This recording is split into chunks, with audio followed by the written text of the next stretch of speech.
Hariom friends Odia online channel में आपको स्वागत। आज भिडियो आसन जाना मेष राशि डिसेम्बर 2024 संपूर्ण राशिफल ग्रह मानकर गोचर ग्रह मानकर राशि परिवर्तन आसुवा डिसेम्बर मसरे आपंपाई कौन सब परिवर्तन आणिक आसुच्छी कौन क्यों विषय प्रति आपको सावधान रहा पड़ो और कौन से प्रतिकार उपाय आप करेंगे ता सहित क्यों खुशी आसीज आप जीवन में सबकि जाना भिडियो मध्यम तो भिडियो को निश्चिंत रूप शेष पर्यटन देखूँ। जानिबा वर्षर शेष मासटी अर्थ डिसेम्बर मासटी ग्रह मानकर गोचर क्यों प्रकार आपणकर जीवन पर प्रभाव पकाइब क्यों प्रकार किछि ग्रह आपन को पॉजिटिव रिजल्ट देवे ता सहित किछि ग्रह आपन किछि समस्या आनी पारंती किंतु चिंता करंतु नाही प्रत्येक समस्यार समाधान आपन को यह वीडियोटे निश्चिंत मिलिबो। आपनकर समस्या मानकर अंत हेबो। वीडियोटे शेष में किछि एपरि सठिक उपाय विषय कहबू जहाँ आपनकर समस्या मानक संपूर्ण भाव में समाप्त करदेव और आपन को शुभ रिजल्ट प्राप्त हेबो। तेबे संपूर्ण विषयटी को जीवा पूर्व वीडियोटी को गोटे लाइक करूँ, आम चैनल को सब्सक्राइब करने सहित पाखर थी बेल आइकन को प्रेस करूँ जहाँफल आम जो वीडियो अपलोड करूँ तो आप सर्वप्रथम पाइपर। तेबे प्रथम समाधान तो ग्रह मानकर गोचर ही आणिक आसुअछि।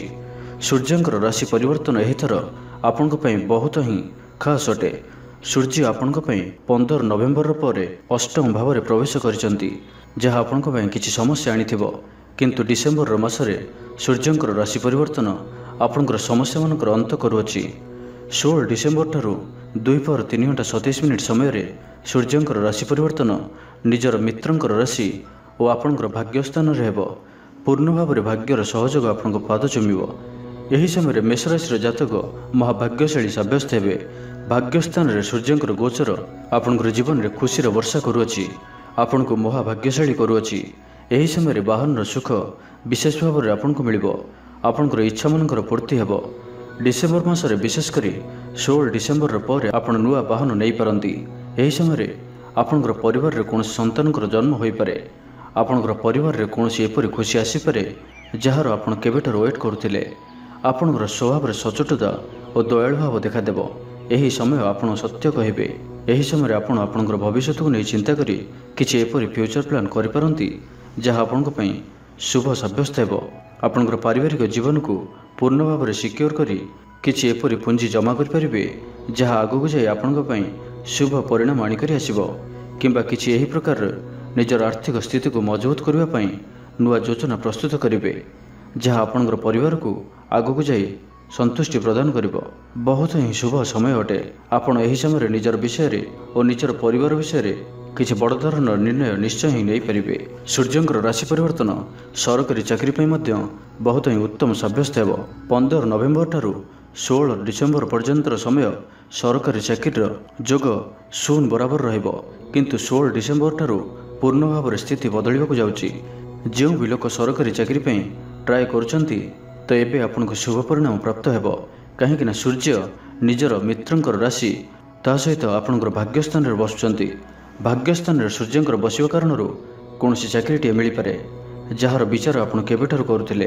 होई पारे कि बहुत लंबा समय धरी आपण केवल कर्म करुथिले किंतु रिजल्ट प्राप्त हेउ नथिला किंतु एबे आपणको सेही कर्म मानकर फल भाग्यर भरोसा रे मिलिबार अछि। समय बहुत ही उत्तम रही अछि तो ट्राए निश्चय करंतु। यही समय पौत्रिक संपत्तिर रास्ता भी खोलिबो किंतु गोटे विशेष कथार ध्यान रखिबे कि सूर्य यही समय केतु और शनि द्वारा पीड़ित अछंती जो कारण 16 डिसेम्बर पर आपणकर पिता सहित मतांतर मनांतर भली स्थिति उत्पन्न हो पारे किंबा पितांकर स्वास्थ्य किछि बिगिड़ी पारे। दुईटिरु कौनसी गोटे स्थिति देखा मिल पारे। एथिपई पितांकर ध्यान रखंतु और पितांकर सम्मान करंतु और ध्यानपूर्वक समय को प्लान करंतु। ता सहित यही समय सूर्यंकर उपाय मध्य निश्चय करंतु जहाँकि आम भिडियोटी एंड कही अच्छु जहाँफल यह समस्या को पूर्ण भाव में दूर करेंगे। तेज आसतु जाना द्वितीय राशि परिवर्तन विषय में। देखो शुक्रंकर राशि परिवर्तन यही मसरे आपण बहुत ही विशेष रहिबार अछि। शुक्रंकर राशि परिवर्तन आपण को 15 डिसेम्बर को संध्या 5:58 समय देखा मिलिबो। शुक्र नवम भाव आपणकर 10म भाव में प्रवेश करेंगे। जे पर्यंत नवम भाव में रहिबे आपण को भाग्यर सहयोग प्रदान करेंगे। आर्थिक कार्य आपणकर रुचि बढ़िबो और यात्रा मानकर प्रबल जोग मध्य रहुअछि। बुलाबुली करिवार सुजोग मिलिबो और जो भी यात्रा आपण करिवे तो यात्रा आपणको पई शुभंकर सब्यस्त हेबो। परिवार सहित एकत्र होई रहिबे। यही समय दाम्पत्य जीवन रे मधुरतार वृद्धि हेबो। ଓ ଯେପରି ହିଁ ଶୁକ୍ର ଆପଣଙ୍କର କର୍ମକ୍ଷେତ୍ରରେ ପ୍ରବେଶ କରିବେ, କର୍ମଠ ହୋଇ ବହୁତ ଏକାଗ୍ରତା ଓ ପରିଶ୍ରମ ଦ୍ୱାରା ଧନ ଯୋଡ଼ିବା ପାଇଁ ଆପଣ ପ୍ରସ୍ତୁତ ରହିବେ। କର୍ମକ୍ଷେତ୍ରରେ ଶୁକ୍ରଙ୍କର ଆସିବା କାରଣରୁ ଶୁକ୍ର ସମ୍ବନ୍ଧିତ କାର୍ଯ୍ୟ ଧନର ବର୍ଷା କରିବ। ଅଟକି ରହିଥିବା ଧନ ମିଳିବ। ପ୍ରତ୍ୟେକ ସୁଖ ସୁବିଧା ଆପଣଙ୍କୁ ମିଳିପାରିବ, କାହିଁକିନା ଶୁକ୍ରଙ୍କର ସିଧା ଦୃଷ୍ଟି ଆପଣଙ୍କର ସୁଖର ଭାବରେ ପଡ଼ୁଅଛି।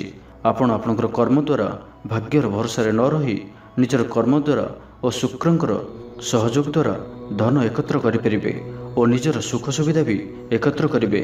ଯଦି ଭୂମି କି ବାହନର ବିଚାର କରୁଛନ୍ତି, ଦାମୀ ଗହଣାର ବିଚାର କରୁଛନ୍ତି, ତ ଆପଣଙ୍କ ଇଚ୍ଛା ଏହି ସମୟରେ ପୂରଣ ହୋଇପାରେ। ଯେଉଁ ଲୋକ ନିଜ ପାଇଁ କିଛି ବି ଇଚ୍ଛା ରଖୁଥାନ୍ତି, ଆପଣ ଆପଣଙ୍କର କର୍ମ ଦ୍ୱାରା ତାହା ପ୍ରାପ୍ତ କରିପାରିବେ। ଦଶମ ଭାବରେ ଶୁକ୍ରଙ୍କର ପ୍ରବେଶ ହୃଦୟରେ ଶୁଦ୍ଧ ବିଚାର ଆଣିଥାଏ, ଆପଣଙ୍କୁ ଗୋଟିଏ ଐଶ୍ୱର୍ଯ୍ୟଶାଳୀ ଜୀବନ ଦେଇଥାଏ। ଶୁକ୍ରଙ୍କର ରାଶି ପରିବର୍ତ୍ତନ ଆପଣଙ୍କୁ ଧନବାନ କରୁଅଛି। ଆପଣଙ୍କର ଜୀବନରେ ଗୋଟିଏ ପ୍ରଭାବଶାଳୀ ବ୍ୟକ୍ତିତ୍ୱକୁ ଆଣିକରି ଆସୁଅଛି। ଯେଉଁ ବ୍ୟକ୍ତିତ୍ୱ ଦ୍ୱାରା ଆପଣ ଏପର୍ଯ୍ୟନ୍ତ ବଞ୍ଚିତ ଥିଲେ, ଅର୍ଥାତ୍ ଯେଉଁ କଳା ଆପଣ ଏପର୍ଯ୍ୟନ୍ତ ଦର୍ଶାଇ ପାରୁନଥିଲେ, ସେହି କଳାକୁ ଦର୍ଶାଇବାର ସୁଯୋଗ ଆପଣଙ୍କୁ ପ୍ରାପ୍ତ ହେବ ଓ ଆପଣଙ୍କର ପ୍ରତ୍ୟେକ କାର୍ଯ୍ୟ କୁଶଳତା ଦ୍ୱାରା ଆପଣ ସମାଜରେ ମାନସମ୍ମାନ ଓ ଧନ ଏକତ୍ର କରିପାରିବେ। ସମାଜରେ ଆପଣଙ୍କର ମାନ ପ୍ରତିଷ୍ଠାକୁ ବଢ଼ାଇ ପାରିବେ, ପ୍ରଶଂସା ପ୍ରାପ୍ତ କରିବେ। ଏହି ସମୟରେ ନିଜର ଚତୁର୍ମୁଖୀ ବୁଦ୍ଧି ଦ୍ୱାରା ଚାରିଦିଗରୁ ଧନ ଏକତ୍ର କରିପାରନ୍ତି। ଅର୍ଥ ଆପଣ ଯେଉଁ କର୍ମରୁ ଆୟ କରୁଛନ୍ତି, ତାକୁ ଛାଡ଼ି ଗୋଟିଏରୁ ଅଧିକ କର୍ମ ଦ୍ୱାରା ଆପଣଙ୍କୁ ଧନ ଏକତ୍ର କରିବାର ସୁଯୋଗ ଶୁକ୍ର ଏହି ସମୟରେ ପ୍ରଦାନ କରୁଛନ୍ତି। ବେପାରୀମାନଙ୍କୁ ଅଧିକ ଲାଭ ଶୁକ୍ର ପ୍ରଦାନ କରୁଛନ୍ତି। କ୍ଷୀର, ଦହି ଓ ଚାଉଳର ବେପାରୀମାନଙ୍କୁ, ଗ୍ରୋସରୀ ଆଇଟମର ବେପାରୀମାନଙ୍କୁ ଅଧିକରୁ ଅଧିକ ଧନ ଲାଭ ହେବ। ପାରିବାରିକ ଜୀବନ ମଧ୍ୟ ବହୁତ ହିଁ ଭଲ ରହିବ। ଆପଣଙ୍କର ଜୀବନସାଥୀ ପ୍ରତ୍ୟେକ ସ୍ଥିତିରେ ଆପଣଙ୍କର ସହିତ ରହିବେ ଓ ଶୁକ୍ରଙ୍କର ରାଶି ପରିବର୍ତ୍ତନ ଆପଣଙ୍କ ପାଇଁ ଶୁଭ ଅଟେ। ତା ସହିତ କପଡ଼ା ବେପାରୀ, ତରଳ ପଦାର୍ଥର ବେପାରୀମାନଙ୍କୁ ନାମ ଓ ଧନ ଅର୍ଜନ କରିବାର ସୁଯୋଗ ମିଳିବ। ଟିଭି ଓ ଫିଲ୍ମ ଇଣ୍ଡଷ୍ଟ୍ରିରୁ ଓ ହୋଟେଲ ଲାଇନ୍ରୁ ଲାଭପ୍ରାପ୍ତ ହେବ। ବୁଲାବୁଲି କରିବାର ସୁଯୋଗ ପ୍ରାପ୍ତ ହେବ। ବୁଲାବୁଲି କରିବାରେ ଯାତ୍ରାମାନଙ୍କ ଦ୍ୱାରା ବେପାରରୁ ଆପଣଙ୍କୁ ଅଧିକ ଲାଭ ମିଳିବ। ସ୍ତ୍ରୀ ସମ୍ବନ୍ଧୀୟ ସାମଗ୍ରୀର ବେପାର କରୁଛନ୍ତି, ତ ଆପଣଙ୍କୁ ଏହି ସମୟରେ ଅଧିକ ଲାଭ ଦେଖିବାକୁ ମିଳିବ। ଆପଣଙ୍କୁ କେହି ଅଟକାଇ ପାରିବେ ନାହିଁ। ଏବଂ ଯେଉଁ ଲୋକ ନିଜ ପାଇଁ କିଛି ନୂଆ କାମ ବିଷୟରେ ଚିନ୍ତା କରୁଅଛନ୍ତି, ତ ଜାଣିନିଅନ୍ତୁ ଆପଣଙ୍କ ପାଇଁ ଆପଣଙ୍କର କର୍ମକ୍ଷେତ୍ରଟି ବହୁତ ହିଁ ମଜବୁତ ଅଟେ। ଆପଣଙ୍କର ପ୍ରତ୍ୟେକ କାର୍ଯ୍ୟ ଆପଣଙ୍କୁ ସଫଳତା ପ୍ରଦାନ କରିବ। ତ ଏବେ ଆସନ୍ତୁ ଜାଣିବା ଆଉ ଏକ ରାଶି ପରିବର୍ତ୍ତନ ବିଷୟରେ। ଆଉ ଏକ ରାଶି ପରିବର୍ତ୍ତନ ମଙ୍ଗଳଙ୍କର ହେବାକୁ ଯାଉଛି, କିନ୍ତୁ ମଙ୍ଗଳଙ୍କର ଏହି ରାଶି ପରିବର୍ତ୍ତନ ଆପଣଙ୍କ ପାଇଁ କିଛି ବିଶେଷ ଜଣାପଡ଼ୁନାହିଁ। ତେବେ ସମ୍ପୂର୍ଣ୍ଣ ଡିସେମ୍ବର ମାସଟି ମଙ୍ଗଳ ଆପଣଙ୍କର ସପ୍ତମ ଭାବରେ ରହିବେ, ଯାହା ଆପଣଙ୍କର ଡେଲି ଇନକମ୍କୁ ଡବଲ କରୁଅଛି। ମଙ୍ଗଳଙ୍କର ରାଶି ପରିବର୍ତ୍ତନ ମାସର ଶେଷରେ ଅର୍ଥ 25 ଡିସେମ୍ବରକୁ 2:04:41 ସମୟରେ ଦେଖିବାକୁ ମିଳିବ। ମଙ୍ଗଳ ଆପଣଙ୍କର ସପ୍ତମ ଭାବରୁ ନିଜ ରାଶି ବିଚ୍ଛା ରାଶିରେ ନିଜର ଭାବରେ ଅଷ୍ଟମ ଭାବରେ ପ୍ରବେଶ କରିବେ। ଦେଖନ୍ତୁ, ମଙ୍ଗଳ ଆପଣଙ୍କର ସ୍ୱାମୀ ଅଟନ୍ତି ଓ ମଙ୍ଗଳଙ୍କର ମଜବୁତ ସ୍ଥିତିରେ ହେବା, ସପ୍ତମ ଭାବରେ ହେବା, କାହିଁକିନା 25 ଡିସେମ୍ବର ପର୍ଯ୍ୟନ୍ତ ଅଲମୋଷ୍ଟ ସମ୍ପୂର୍ଣ୍ଣ ମାସଟି 25 ଡିସେମ୍ବର ପର୍ଯ୍ୟନ୍ତ ମଙ୍ଗଳ ଆପଣଙ୍କର ସପ୍ତମ ଭାବରେ ମଜବୁତ ସ୍ଥିତିରେ ରହୁଛନ୍ତି। ଆପଣଙ୍କ ପାଇଁ ଲାଭର ବର୍ଷା କରୁଛନ୍ତି। ଆପଣଙ୍କର ଲଗ୍ନ ଉପରେ ଦୃଷ୍ଟି ଆପଣଙ୍କର ଲଗ୍ନକୁ, ଆପଣଙ୍କର ଅସ୍ତିତ୍ୱକୁ, ଆପଣଙ୍କର ଆତ୍ମାକୁ ମଜବୁତ କରୁଛନ୍ତି। ଦୃଢ଼ ନିଶ୍ଚୟ ଆପଣଙ୍କ ଭିତରେ ପ୍ରବଳ ଭାବରେ ଦେଖାଦେବ ଓ ଏହି ଦୃଢ଼ ନିଶ୍ଚୟ ଆପଣଙ୍କୁ ଆଗକୁ ନେବା ପାଇଁ ସାହାଯ୍ୟ କରିବ। ଆପଣ ଏହି ସମୟରେ ଆଳସ୍ୟକୁ ତ୍ୟାଗ କରି ନିଜର କାମରେ ପୂର୍ଣ୍ଣ ଭାବରେ ଫୋକସ୍ ଜଣାଯିବେ। ଆପଣ ଏହି ସମୟରେ ଶାରୀରିକ ଉର୍ଜାକୁ ପ୍ରବଳ ମାତ୍ରାରେ ପ୍ରାପ୍ତ କରିବେ। ଦେଖନ୍ତୁ, 25 ଡିସେମ୍ବର ପର୍ଯ୍ୟନ୍ତର ସମୟ ଆପଣଙ୍କର ଆୟରେ ବୃଦ୍ଧି ହେବ। ଆପଣଙ୍କର ଡେଲି ଇନକମ୍ ଡବଲ ହୋଇପାରେ। ଆପଣ ବୁଦ୍ଧିମାନୀ ଓ ଆପଣଙ୍କର ଗତି ତୀବ୍ର ଓ ନ୍ୟାୟପୂର୍ବକ କାର୍ଯ୍ୟ କରିବାର କ୍ଷମତା ଆପଣଙ୍କୁ ଆଗକୁ ନେଇଯିବ। ଯଦି ଆପଣ ଚାକିରି କ୍ଷେତ୍ରରେ ଅଛନ୍ତି, ତ ପ୍ରମୋସନର ବି ଯୋଗ ମିଳିପାରେ। ଏହି ସମୟରେ ଯଦି ଆପଣ ଫୋକସ୍ କରନ୍ତି, ତ ବହୁତ ଶୀଘ୍ର ହିଁ ଆପଣଙ୍କୁ ପ୍ରମୋସନ ମିଳିପାରେ। ମଙ୍ଗଳଙ୍କର ମଜବୁତ ସ୍ଥିତି ଖେଳକୁଦ କ୍ଷେତ୍ରରେ ବି ଆପଣ ଆଗରେ ରହିବେ। ଏହି ସମୟରେ ପୋଲିସ ବିଭାଗରୁ, ସେନା ବିଭାଗରୁ, ସର୍ଜରୀର କ୍ଷେତ୍ରରୁ ଓ କାଠ ବ୍ୟବସାୟୀମାନଙ୍କୁ ଲାଭ କରିବାର ସୁଯୋଗ ମିଳିବ। ଏହି ସମୟରେ ଡକ୍ଟର୍ସ ଓ ଇଞ୍ଜିନିୟର୍ସମାନଙ୍କ ପାଇଁ ମଧ୍ୟ ବହୁତ ସମୟ ଶୁଭ ଅଛି। ଆପଣଙ୍କ ପାଇଁ ସମୟ ଶାନଦାର ସାବ୍ୟସ୍ତ ହେବ। ଅବିବାହିତମାନଙ୍କ ପାଇଁ ବିବାହ ଫିକ୍ସ ହୋଇପାରେ ଓ ଯେଉଁମାନେ ବିବାହିତ ଅଟନ୍ତି, ସେମାନଙ୍କୁ ଜୀବନସାଥୀଙ୍କର ସମ୍ପୂର୍ଣ୍ଣ ସହଯୋଗ ପ୍ରାପ୍ତ ହେବ। ଦାମ୍ପତ୍ୟ ସୁଖର ପ୍ରାପ୍ତି ହେବ। ମ୍ୟାରେଜ୍ ଲାଇଫ୍ରେ ରୋମାନ୍ସ ଭରି ହୋଇ ରହିବ। ସମୟ ଆପଣଙ୍କ ପାଇଁ ଶୁଭଦାୟକ ରହୁଅଛି। କିନ୍ତୁ 25 ଡିସେମ୍ବର ପରେ ମଙ୍ଗଳଙ୍କର ରାଶି ପରିବର୍ତ୍ତନ ଆପଣଙ୍କର ଅଷ୍ଟମ ଭାବରେ ହେବ। ତେବେ ନିଜର ଭାବ ଓ ନିଜର ରାଶିରେ ହେବ, ଯେଉଁ କାରଣରୁ ଅଧିକ କିଛି କ୍ଷତି ହେବ ନାହିଁ।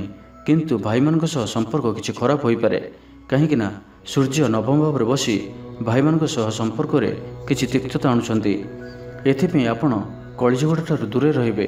द्वितीय विशेष कथा मंगल आपण अष्टम भाव में बसी 25 डिसेम्बर पर आपणकर स्वभाव में जिद्दी को आणुंट आपण अधिक जिद्दी प्रकृतिर जनाजिबे। अन्य मानक विषय चिंता न करी स्वार्थी जनाजिबे एवं जो मानकर विशेषकर ब्लड प्रेशर समस्या रही से विशेष अधिक सतर्क रहिबार अछि।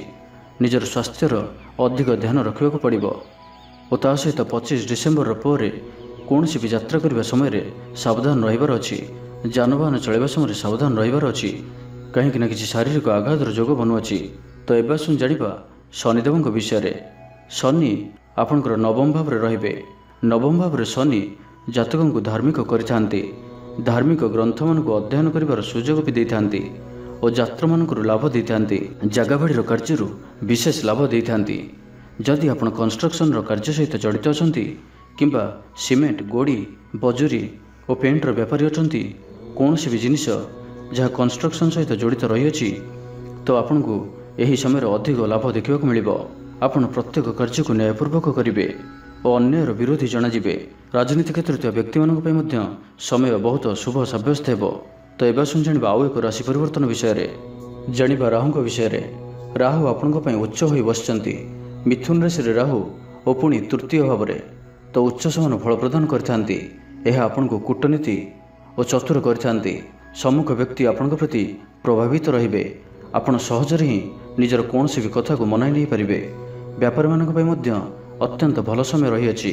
ग्रह मानकर गोचर प्रत्येक दृष्टि डिसेम्बर मासटी को वर्ष 2019 शेष मासटी को मन रखा भली करुअछि।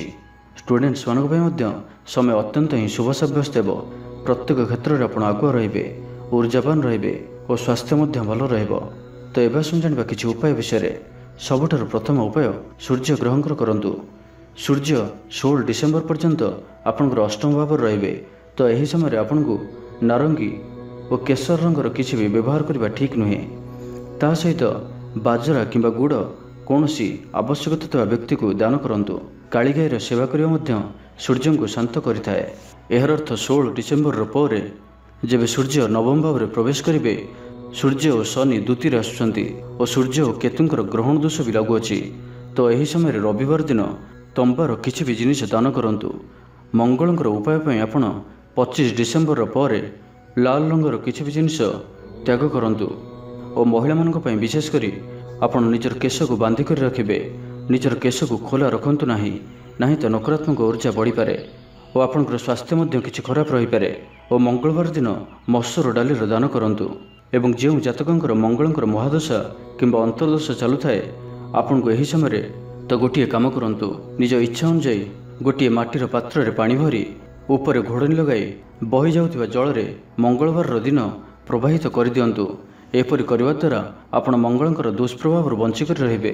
यह बहुत ही प्रभावशाली और अचूक उपाय अटे। आपन को शुभ रिजल्ट निश्चय ही प्राप्त हेबो। करिके देखंतु। तो यह मेष राशि डिसेम्बर 2024 संपूर्ण राशिफल। वीडियो भल लगी कमेंट बॉक्स में जय श्रीराम अवश्य लिखंतु। वीडियो गोटे लाइक कर सहित अन्य अधिक शेयर करूँ एवं जो मैंने चैनल सब्सक्राइब करना सब्सक्राइब कर सहित पाखे बेल आइकन प्रेस करूँ जहाँफल आम जो वीडियो अपलोड करूँ तो आप सर्वप्रथम पाइपर। धन्यवाद।